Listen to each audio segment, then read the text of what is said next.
Había un sapo, sapo, sapo que nadaba en el río, río, río, con su traje verde, verde, verde, y temblaba de frío, frío, frío. ¿Y sabes qué? Hoy quiero saber quién se traga el sapo. Río, río, con su traje verde, verde. En mi libro, doctora, en mi libro Juicio y Castigo, hay una columna que sintetiza muchas columnas que se titula Los relatos inmorales de Víctor Hugo Morales.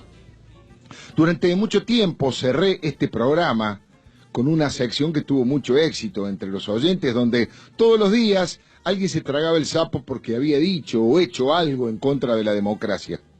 Era un juego irónico entre la presidenta Cristina, es decir, Marcela Giorgi, que preguntaba ¿quién se traga el sapo hoy? Y Víctor Hugo, que resignado decía que algún sapo hay que tragarse. Muchas veces me pregunté si no era una injusticia de mi parte, una exageración en mi crítica al uruguayo, y siempre apareció en mi conciencia la misma respuesta. Es la forma, la manera que encontré de ridiculizar editorialmente a quien prostituyó el periodismo, el oficio que tanto amo. Uno de los balances que hago de la etapa kirchnerista es que intentaron borrar de la faz de la tierra a los periodistas independientes. Es cierto que finalmente no lo lograron, de lo contrario hoy seríamos una prolongación del chavismo. No lo lograron, pero estuvieron cerca.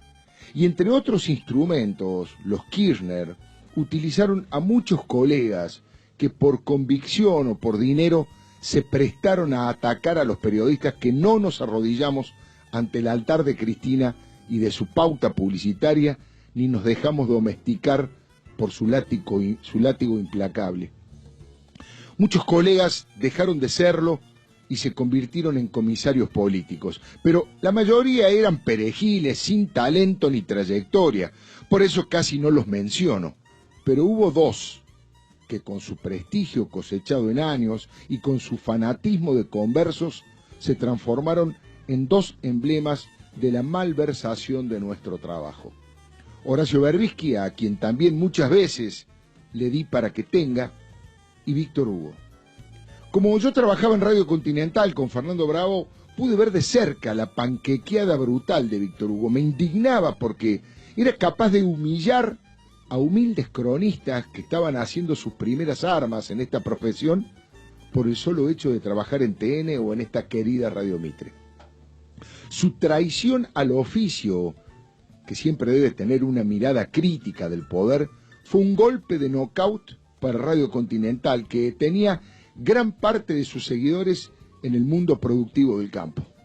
Su discurso contra lo que él llamaba oligarcas golpistas fracturó la identidad de la emisora, que se cayó a pedazos en sus niveles de rating. Mientras la radio tenía menos audiencia, él recaudaba más dinero por las fortunas de publicidad oficial del gobierno y por los programas que hacía desde localidades con intendentes cristinistas que le pagaban aparte y muchas veces en negro. Evasor me había salido el botija. Víctor Hugo logró el milagro de hundir una radio que supo estar siempre entre las más escuchadas de la Argentina, no solo porque hablaba en contra de los oyentes y de los anunciantes de esa radio, sino porque su actitud chupamedia y servil no despertaba interés ni siquiera entre la cámpora. De hecho, nunca tuvo éxito en la radio, pese a que en el 2011, por ejemplo, Cristina sacó 12 millones de votos, pero nadie escucha al que todo el día dice que el gobierno es una gloria, que hace todo bien y que está lleno de ministros que son santos y patriotas. Era un mayordomo de los funcionarios que relajaba tanto como comerse un frasco de dulce de leche. Sobreactuaba en su ignorancia política y debía ratificar su giro de 180 grados. Es más, hasta sus propios compañeros de micrófono se asombraban cuando leía, como si estuviera improvisando, largas gacetillas que le enviaban desde el gobierno de Cristina. ¿Se entiende lo que digo? Decía como si fuera su propio pensamiento la bajada de línea que le mandaban las usinas oficialistas. Eso es una estafa al periodismo. Eso es un delito de lesa profesionalidad. Víctor Hugo es además un tipo soberbio y agresivo. Pateó el auto de un invitado a otro programa que había estacionado en su lugar. Amenazó a los gritos a un gran periodista del grupo Prisa que quiso cambiarle un horario.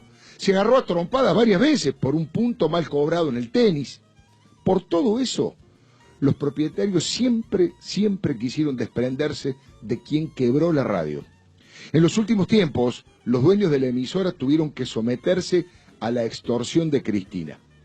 Si echaban a Víctor Hugo, no les aprobaban la licencia para operar en la Argentina. Por eso, todo esto se terminó.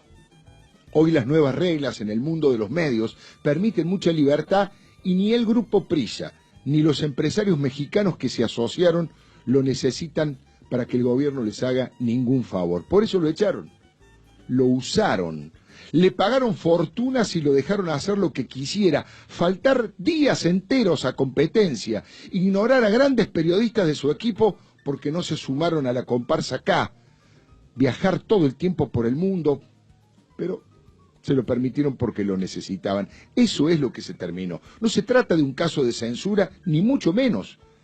Una empresa que fue extorsionada por Cristina con la presencia de Víctor Hugo se sacó de encima una mochila que le costaba montañas de dólares. Porque ese es el otro tema, ¿no? El doble o el triple discurso. Fracaso absoluto en sus programas. Mire, en radio medía 9 puntos de share contra más de 50 de Mitre en ese mismo horario. Y en Canal 9 tenía un rating tan bajo que ni siquiera en un canal de cable lo hubieran mantenido. Solo seguía poniendo al aire sus proclamas engoladas y pseudo-revolucionarias, cargadas de miel con los Kirchner, a cambio de pauta publicitaria y conveniencia legal de quienes lo tenían contratado. ¿Se entiende?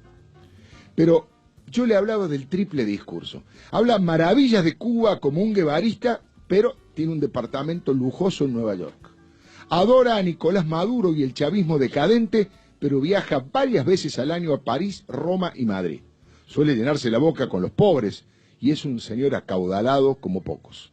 Siente culpa por eso, pero sigue facturando. Está enamorado solamente de dos cosas, de su voz y de su chequera. Por eso indigna que la quiera jugar de víctima y de perseguido. Tiene decenas de radios y canales K para expresar su verborragia obsecuente. Pero va a ser difícil que alguien le pague las fortunas que venía cobrando hasta ahora. Siempre dijo una cosa e hizo la otra. La hipocresía está en su ADN. Con el tema de la dictadura batió todos los récords. En Uruguay jugaba al fútbol y cantaba tangos en los cuarteles donde tenían alojados a los presos políticos. Y en Argentina tuvo que pedirle perdón por carta a Estela Carlotto por haber expresado sus simpatías por Videla y compañía. Sin embargo, ahora levanta el dedito acusador. En eso tiene muchas similitudes con Cristina. Ambos se hicieron millonarios y no levantaron un dedo durante el terrorismo de Estado. Víctor Hugo fue el relator del relato, el defensor mediático de todos los corruptos más corruptos, empezando por Amado Vudú y Ricardo Jaime y terminando por Lázaro Báez y su amada Cristina. Es el símbolo del periodismo de Estado. Es la bandera de los que quisieron instalar un régimen autoritario con discurso único. Víctor Hugo, el de los relatos inmorales, el barrilete cósmico que se dio vuelta en el aire como una media y se convirtió en genuflexo de los Kirchner y en verdugo del periodismo. Le dicen Tor Hugo. Acaba de tragarse el sapo más grande de su vida.